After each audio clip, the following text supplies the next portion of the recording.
Hello friends, সেদিন সন্ধেবেলায় আমি আর বাবাই গেছিলাম সাথীদের বাড়ি। কারণ অনেক দিন না শিরুর সাথে দেখা হয় না, তাই ওকে দেখতে চলে আসলাম। আজকের দিনে আমি ভাবি আর নিজের উপর এত হাসি পায়, কারণ এক সময় এই শিরোর ভয়ে আমি সাথীদের বাড়ি কিন্তু প্রায় 1 বছর আসিনি, আসলেও ঘরে ঢুকিনি। আর যখন আসতাম বাপিদা থাকলেই আসতাম। আর এখন তো ভয়ে অনেক দূরেরই কথা।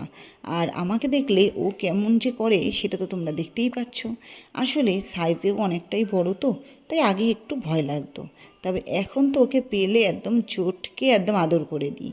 সাথীদের বাড়ির থেকে আমার বাড়ির ডিস্টেন্স খুব একটা বেশি দূর না, একদম সামনেই। এই পাড়া আর ওই পাড়া বললেই চলে।